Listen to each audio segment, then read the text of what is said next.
এই OMR form কখনোই এই কলম ব্যবহার করবা না, কলম ব্যবহার করবা এটা হাই স্কুল বা নর্মাল যে কলমগুলো রয়েছে সেটা। এবং এই ওএমআর ফর্ম হাজার হাজার শিক্ষার্থীকে প্রতি বছর কাঁদায়। কেন কাঁদায়? কারণ হচ্ছে অনেক শিক্ষার্থী এখানে ভুল করে পরীক্ষা ফেল করে। আজকে আমরা তোমাদেরকে সৃজনশীল, এটাকে বলা হয় সৃজনশীল, এই অংশটুকু তোমাদের ভরাট করতে হবে, আবার এমসিকিউ এর এই অংশটুকু এবং এগুলো ভরাট করতে হবে তোমাদেরকে। আমরা একজন স্টুডেন্ট হিসেবে যেভাবে দরকার আমরা সেটা তোমাদেরকে একদম পূরণ করে দেখিয়ে দিচ্ছি একটা এডমিট কার্ড দেখে দেখে। মনোযোগ দিয়ে ভিডিওটা সম্পূর্ণ দেখবা। এই ভিডিওটা তোমার জন্য অনেক গুরুত্বপূর্ণ। তোমার বন্ধু বান্ধব যারা রয়েছে ওদেরকে শেয়ার করে দাও, যাতে করে ওরা এই বিষয়গুলো জেনে উপকৃত হইতে পারে। এবং অনেকে আবার রুল ব্যবহার করো, তারা প্রথমেই বাদ, কেননা এটা শুধুমাত্র বল পেন ব্যবহার করার জন্য বলা হয়েছে। দেখতে পাচ্ছ, অবশ্যই কালো কালির বল পয়েন্ট কলম দিয়ে বৃত্ত ভরাট করতে হবে। এইগুলো হচ্ছে নর্মাল, কোনোভাবে জেল পেন টাইপের কোনো কিছু না। এগুলো তো অনেক সুন্দর করে ভরাট করা যায়, কিন্তু এটা আসলে এটা পুরো কম্পিউটার মেশিনে দেখানো হবে। সো তোমাকে অনেকটাই কেয়ারফুলি সবকিছু ডিল করতে হবে। সো প্রথমত আমি এখান থেকে শুরু করি। এখানে তুমি অবশ্যই এইচএসসি, এসএসসি অনেক পরীক্ষার নাম পেতে পারো, একাধিক পরীক্ষার নাম। দেন তুমি সেটা এখানে সুন্দর করে টিক দিবা। দেন তুমি এখানে পরীক্ষার সাল পাবা, ধরো না 2025। দেন তুমি এখানে 2000, যেহেতু সবগুলো সংখ্যা যদি তোমার ইংরেজিতে থাকে তুমি এটা ইংরেজি লিখবা, না বাংলাতে থাকলে বাংলা লিখবা। ওকে, কমপ্লিট। এরপরে তোমার এখানে আসবে পরীক্ষার নাম। তুমি এখানে অবশ্যই পরীক্ষার নাম হিসেবে এসএসসিটা ভরাট করবা। ভরাট করার ক্ষেত্রে কখনোই তুমি টোটাল অনেক ধরনের ভরাট আমি তোমাকে একটু দেখাই। নর্মালি যদি দেখাইতে চাই, এখান থেকে দেখাই। এই ওএমআর এমসিকিউ এটা দেওয়া আছে, দেখতে পাচ্ছ এখানে ভরাটের ধরন দেওয়া আছে। এই যে সঠিক পদ্ধতি, এইভাবে ভরাট করতে হবে। এই যে ক্রস চিহ্ন দেওয়া, অর্ধেক ভরাট করা, এরকম টিক দেওয়া, এরকম করা যাবে না। এগুলো ভুল পদ্ধতি বলে এখানে অবহিত করা আছে। সেক্ষেত্রে তুমি সঠিক পদ্ধতিতে যেটা ভরাট করার একদম গোল করে ভরাট করবা, ঠিক আছে? এরপরে তুমি সবসময়ের জন্য ওএমআর ফর্ম রোল নাম্বার এই পাশ থেকে লিখবা, রেজিস্ট্রেশন নম্বর লিখবা। সবসময়ের জন্য বাম পাশ থেকে লেখা শুরু করবা। ডান পাশ থেকে লিখলে হয় কি, আমার হাতের কি লিখেছে আমি কিন্তু দেখতে পাচ্ছি না, হাতের এইখানে অন্ধকার পড়ে যাচ্ছে বা হাতের ভিতরে পড়ে যাচ্ছে। তা আমি সবসময়ের জন্য বাম পাশ থেকে লিখবো, যাতে আমি দেখতে পাই আমি কি লিখবো। ধরো না যে আমার স্টুডেন্টের রোল নাম্বারটা হচ্ছে, ধরো না যে 420156। আমি আগে লিখে দিব, আগে ভরাট করব না, আগে সবগুলো রোল নাম্বার, রেজিস্ট্রেশন নাম্বার, বিষয় করে আমি লিখে ফেলবো। রেজিস্ট্রেশন নাম্বার হচ্ছে 18674502588 লিখে দিলাম। বিষয় কোড কত? বাংলা পরীক্ষা 101 হচ্ছে বিষয় কোড, 101 লিখে দিলাম। অতিরিক্ত উত্তরপত্রের সংখ্যাটা তো আমার এই মুহূর্তে আমি জানা নেই, এটা সবার শেষে জানবো। এ নিয়ে আমি কথা বলবো এবং কক্ষ পরিদর্শনের স্বাক্ষর নিয়ে আমরা শেষে আলোচনা করব। দেন আমি এবার ভরাট করা শুরু করব। আমার ভরাটের ক্ষেত্রে আমি চেষ্টা করবো, এখানে 4 আছে, এখানে কোথায় 4 আছে, এই 4 সিরিয়ালের এই প্রথম 4টা আমি এখানে ভরাট করবো, একদম সুন্দর করে ভরাট করে দিব।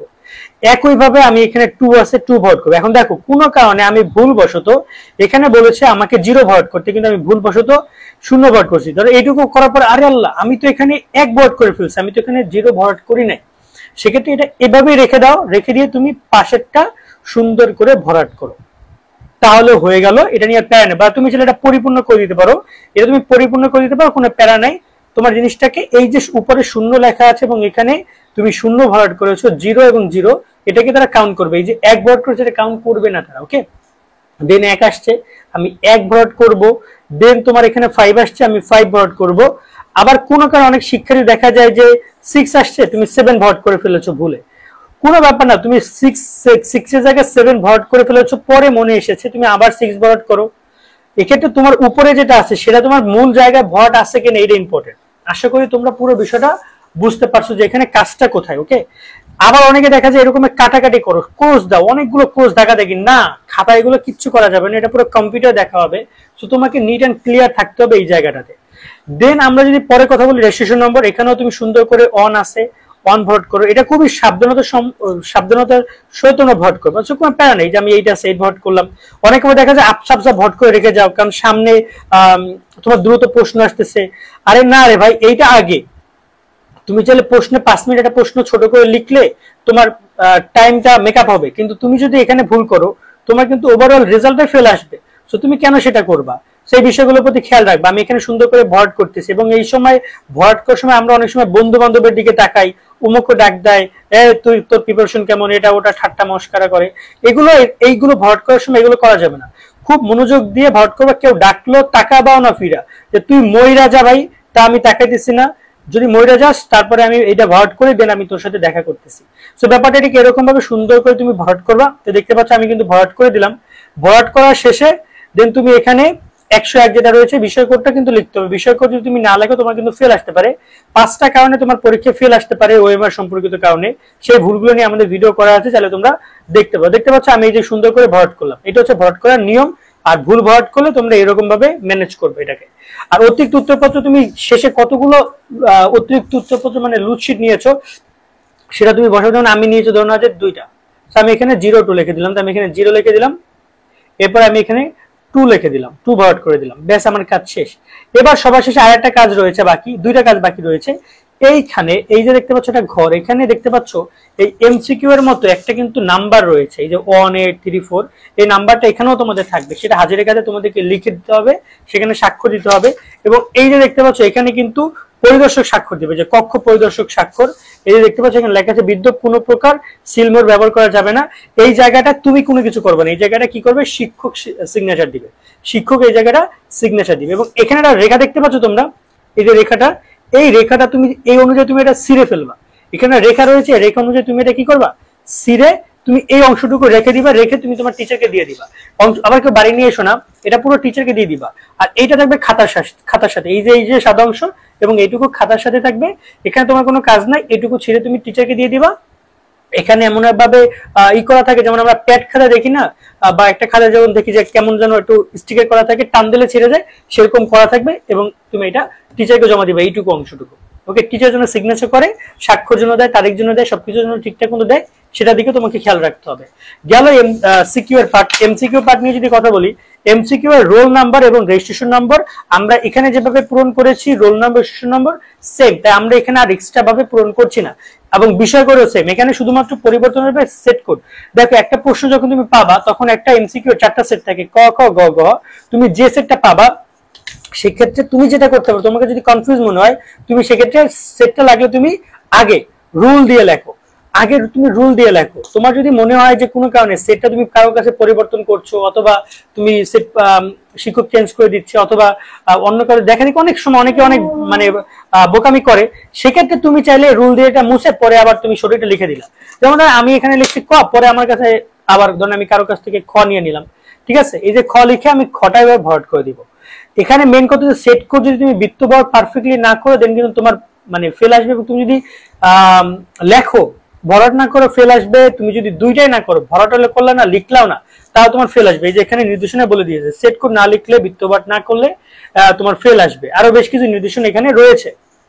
কোনো অবঞ্চিত দাগ এখানে দেওয়া যাবে না। এই যে পুরো উত্তরপত্রে কোনো প্রকার অবঞ্চিত দাগ তোমরা দিবে না, মানে কোনো এক্সট্রা দাগ, যে দাগগুলো দিলে ওএমআরটা নষ্ট হয়ে যাবে। এই যে আমি দাগ দিয়েছি এটা কিন্তু দেওয়া যাবে না, এরকমের কোনো দাগ দেওয়া যাবে না, যাতে করে তোমার এই জিনিসটা নষ্ট না হয়, ঠিক আছে। দেন এখানে কিন্তু একটা নাম্বার পাইছো, এই নাম্বারটা তুমি এমসিকিউ এর যে বিষয়টা রয়েছে সেখানে দিবা। এখানে এসএসসি তে তুমি টিক দিবা, এখানে 25 লিখে দিবা। ওকে, ধরুন যে আমি আপাতত 1 ছিল তো আমি এটা 5 লিখে দিলাম, 25 লিখে দিলাম। দেন এরপরে রয়েছে আমার এখানে উত্তরপত্র। এই উত্তরপত্রের ক্ষেত্রে সবসময় জন্য আমি একটা ফিল আপ করবো, অনেক সময় দেখা যায় আমি একাধিক ফিল আপ করি। ধরুন যে আমি এখানে গ লিখেছি, হঠাৎ করে আমার বন্ধু বললো কি দোস্ত 6 নম্বরে গ হবে না, 6 নম্বরে হবে ক। যখন তুমি ওর এই কথাটা শুনবা বা যখন তুমি ডাবল ভরাট করবা তখন কিন্তু এই জিনিসটা কাটা যাবে এবং তুমি এখানে মার্কটা পাবা না। কেন, দেখো একটা 4টা অপশন যদি তুমি 2টা ভরাট করো তাহলে সবাই তো 2টা করে অপশন ভরাট করবে যদি মার্ক দিতই তারা। সো এই জিনিসটা তুমি এমনিতে বাদ দিয়ে তারপর তুমি ক্যালকুলেট করো, ডাবল ভরাট করতে যাবা না। হ্যাঁ ভুল করেছো তাহলে ওটা ওভাবে রেখে দাও। অনেকে বলতে পারবে ভুল করেছি তারপর আমি আমার শরীরকে আবার ভরাট করেছি, আমি যেহেতু জানি, সেটা তুমি করতে পারো, বাট মার্ক না পাওয়ার সম্ভাবনা সবচেয়ে বেশি। এবং সুন্দর করে ভিতরের লেখাটা যেন দেখা না যায়, এভাবে সুন্দর করে ভরাট করবা, একদম যেভাবে যেভাবে রয়েছে এভাবে সুন্দর করে। অনেকে আবার আর্ট করে, এটা আমরা দেখতে পাই অনেকে আর্ট করে, সে আর্ট করার সিস্টেম আবার বাদ দিয়ে এরকম কোনো কিছু করো না, সুন্দর করে ভরাট করবে। এবং এখানে মনে রাখবো এমসিকিউ এর ক্ষেত্রে যখন তুমি এমসিকিউ পেপার পাবা চেষ্টা করবা 1 থেকে 30 পর্যন্ত একবার প্রশ্নটা পড়ার, প্রশ্ন পড়ার সাথে সাথে দেখবা যে এমসিকিউ অনেকগুলো কমন পড়ছে, সেগুলো ভরাট করে ফেলবা, ঠিক আছে। আর ওই এটা রুল রাখবা, সাথে প্রশ্ন দাগ দিয়ে দিবা যে আমি এইটা এমসিকিউ অ্যান্সার করছি। আর বাকি এমসি গুলো আবার একবার পড়বা, দেখবা যে আবার অনেকগুলো প্রশ্ন কমন পড়ছে, সেক্ষেত্রে এই বিষয়গুলোর প্রতি খেয়াল রাখবা। আজকের মতো তোমাদের এই ভিডিওটা আমরা এই দুইটা পেপারের মাধ্যমে শেষ করছি। তোমাদের কেমন লেগেছে ভিডিওটা কমেন্টে জানিও। সকলে অনেক ভালো থাকবা, দোয়া করে সুন্দর মতো পরীক্ষা দিও এবং এই সব জায়গায় কেউ ভুল না করো। আল্লাহ হাফেজ।